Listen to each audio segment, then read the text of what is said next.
అంటే శ్రీనివాస్ గారు రివ్యూర్ చెప్పారు అనుకోండి, ఇప్పుడు జర్నలిస్ట్ చెప్పరు కదా సార్. అది అసలు మరీ దారుణంగా 12 వీక్స్ దాకా అమ్మాయిలు లీడ్లో ఉంటే 12 వీక్స్ దాకా ఏం లేకుండా ఊరికి చేతులు తీసుకోవటం, లేకపోతే ఏం ఆడకుండా ఊరికే సైడ్లో మటు కూర్చోవటం అంతే ఆయన పని. కళ్యాణ్ ప్లేస్ లో కాకుండా ఎవరికి విన్నింగ్ అవకాశం ఉండేది, ఎవరికి విన్నింగ్ అవకాశం అమ్మాయిలకి తనుజ తప్ప నాకు చేస్తే లేకపోతే డెమోన్ కన్నా ఉండ. కానీ ఒక్కరికే చెప్పాలంటే ఒక్కరికంటే వాళ్ళు ఇద్దరు ఎవరైనా పర్వాలేదు, తనుజ కానీ అమ్మాయిలు కానీ ఇద్దరు ఎవరైనా. నేను అమ్మాయిలు ఆయన అన్నిట్లో కరెక్ట్గా చేసుకుంటూ వచ్చాడు, ఒక్క దేంతో చేయకుండా అన్నిట్లో చేసుకుంటూ వచ్చాడు. వాళ్ళిద్దరూ పర్వాలేదు. ఒక ఆడమ్మాయి ఉండి అంత చేసుకుంటూ వస్తే అంత చేస్తే అంత బ్యాడ్ గా చేసేసి అది పద్ధతి. అది ఒక ఆడమ్మాయిని అంత దారుణంగా చూపించాలా? ఈ రివ్యూవర్లు అంటే ఎంత సేపు చెప్తున్నారు, ఆదిరెడ్డి సతీష్ అని, ఆ సీన్ 65 అని, ఇలా అంతా దారుణంగా ఆడిలో అడిగేసిన కాలు పెట్టి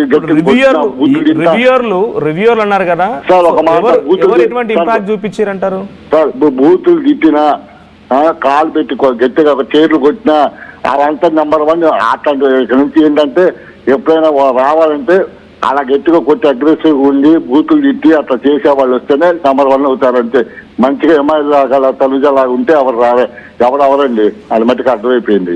బూతులు తిట్టడం ఎవరు తిట్టారు? బూతులు అందుతో మీకు ఒకసారి బీప్ సౌండ్ రాలేదండి. ఒకసారి నాగార్జున గారు చెప్పలేదు మీకు? ఆయన కళ్యాణ్ ఆయనకి డెమో పవర్కి ఇద్దరు తగ్గినప్పుడు బీప్ సౌండ్స్ కూడా వచ్చినాయి. ఆయన వార్నింగ్ కూడా ఇవ్వాలి ఆయన నాగార్జున గారు. ఓకే, అంటే ఆయన పాప ఆయన చేసేది ఉంది, ఆయన డ్యూటీ ఆయన చేసుకుంటారు. పై నుంచి వచ్చిన ఆర్డర్లే కదా. ఓకే, మీకు తెలియదే ఉందండి. ఆయన అంత కష్టపడ్డారు పాపం, అంత కష్టపడ్డానికి లేదు. కానీ ఫైనల్ గా ఇప్పుడు పబ్లిక్ వేసిన ఓట్ల ప్రకారంగా విన్నింగ్ ఇవ్వలేదంటారా? రైట్. సో ఇంకొక కొన్ని కామెంట్స్ ఉన్నాయి. అట్ ద సేమ్ టైం మీరు కాల్ చేసే ప్రయత్నం చేయండి, విల్ టాక్. సో కళ్యాణ్ని రివ్యూలు లేపారు, వాడు ఆడిన గేమ్ ఏమీ లేదు ఒక కామెంట్. తర్వాత కల్కి ఇమ్ము డిజర్వ్ విన్నర్, రిమైనింగ్ పులిహోర బ్యాచ్ విన్నర్ అంట కల్కి కామెంట్. తర్వాత కార్తిక్, తర్వాత తేజ కళ్యాణ్ పడాల విన్నర్ అని ఒక కామెంట్. తర్వాత చంద్ర కలపోను కూమంటి, సో కళ్యాణ్ రియల్ హీరో అని కామెంట్. తర్వాత గణేష్ గని కళ్యాణ్ని రివ్యూలు లేపారు, fame Tanuja, but real winner Sanjana, demon, Emmanuel. అందరినీ కవర్ చేశాడు, ఎవరు వదిలిపెట్టలేదు. సో కళ్యాణ్ విన్నర్, కళ్యాణ్ని రివ్యూలు లేపితే ఫేమ్ మాత్రం తనుజాకు ఉంది. సో రియల్ విన్నర్స్ వచ్చేసి సంజన, డెమాన్ అండ్ ఇమాన్యుయల్. ఇదో కామెంట్. తర్వాత celebrities don't participate in Telugu Bigg Boss, wrong winner decision. So celebrities ఎవరు కూడా బిగ్ బాస్ హౌస్లో పార్టిసిపేట్ చేయకూడదు అని చెప్పి ఓ కామెంట్. తర్వాత కళ్యాణ్ విన్నర్ హ్యాపీ అని చెప్పి super hit Bigg Boss season 9 అని జైల మహాలక్ష్మి. తర్వాత కళ్యాణ్ విన్నింగ్ పర్సన్ అనేది మీరావిలి షేక్. సో రోహిణి మీద ఉన్న ఇంప్రెషన్ పోయింది అని చెప్పి తల్లూరి రవి కామెంట్ చేశారు. సో ఈ కామెంట్తో రోహిణి మీద ఉన్న ఇంప్రెషన్ పోయిందని కామెంట్ చేశారు. సో కళ్యాణ్ విన్నర్, కానీ ఇది ఫేక్ షో అని చెప్పడానికి ఇమ్ము 4th ప్లేస్ ఇవ్వడము. సో కళ్యాణ్ విన్నర్ ఓకే, కానీ ఇమాన్యుయల్కి 4th ప్లేస్ ఇవ్వడం అనేది కొంత ఈ షో ఫేక్ అని చెప్పడానికి అవకాశం ఉందని చెప్పంటున్నారు.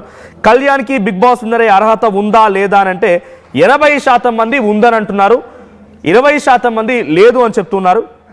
సో 100% కళ్యాణ్ విన్నర్ అన్న కామెంట్. సో ఇంకో కాలర్ ఉన్నారు, పిసిఆర్ సురేష్, కాలర్ సురేష్ ఉన్నారు. సురేష్ గారు మాట్లాడండి సార్. సార్ నమస్తే అండి. నమస్తే అండి సార్. రాత్రి అయితే బిగ్ బాస్ చూసి మాకు చాలా బాధ అనిపించిందండి. విన్నర్ని అయితే కళ్యాణ్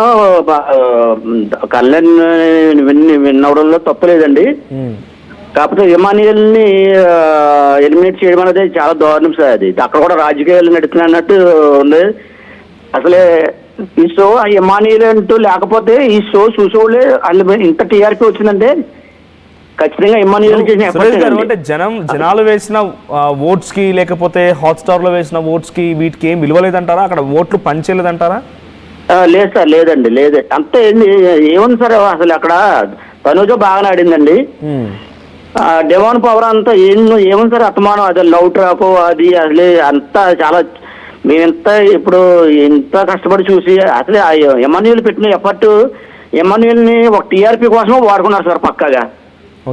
కళ్యాణ్ ఇవ్వడంలో తప్పు లేదండి, కళ్యాణ్ ఇవ్వడంలో తప్పు లేదండి. కాకపోతే థర్డ్ వన్ అన్నా ఎమాన్యుయల్కి ఇవ్వాలి సార్. అది ఎందుకంటే అంత బాగా ఆడాడు, అది ఎంత ఎంటర్టైన్మెంట్ చేశాడు. ఈ షో ఇంత నాగార్జున గారు రాత్రి చెప్పారండి, ఒక మన దేశంలోనే ఈ షో నెంబర్ 1 స్థానంలో ఉందంటే దట్ ఈజ్ ఒక ఇమాన్యుల్ అండి.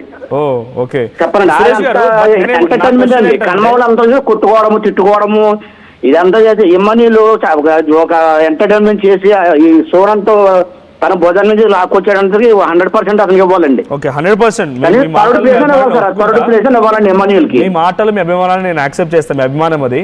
నేను ఏమంటున్నానంటే నా క్వశ్చన్, బిగ్ బాస్ షో అనేది ఓట్ల ప్రకారంగా పబ్లిక్ వేసేటువంటి ఓట్స్ ప్రకారంగా జరుగుతుందా లేదా, మీ అభిప్రాయం ఏంటి? లేదు సార్, లేదండి. అంటే ఇప్పుడు ఇమాన్యుయల్కి ఓట్స్ వచ్చాయి కానీ కావాలనే బిగ్ బాస్ కళ్యాణ్ చేతిలో కప్పు పెట్టాడు, అంతేనా? అంతా ఖచ్చితంగానండి. ఎందుకంటే సార్ ఇప్పుడు అతను ముందే ఈ 5 మెంబర్ లో కూడా ఉంచారంటే ఆయన ముందే తీసేస్తే చాలా మంది ఫైనల్ చూడరన్న దృష్టిలో ఉంచారండి ఆయన్ని. ఓకే, సో బిగ్ బాస్ అనేది ఇప్పుడు ఫెయిల్ షో. పక్కానండి, అది పక్కగా ఫెయిర్ షో కదా, అది ఫెయిల్ షో అండి, అది అన్ఫేర్ అండి.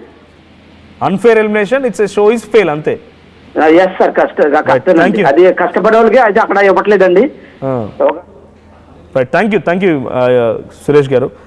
సో తర్వాత రివ్యూయర్స్ ఎఫెక్ట్ ఎవ్రీ సీజన్లో ఉంటుంది. రివ్యూయర్స్ బిగ్ బాస్ కంటెస్టెంట్స్ చాలా బ్యాడ్ చేస్తారు. సో ఆరాధ్య అడ్వెంచర్స్ కామెంట్. తర్వాత మున్రాజ్ నాయక్ 100%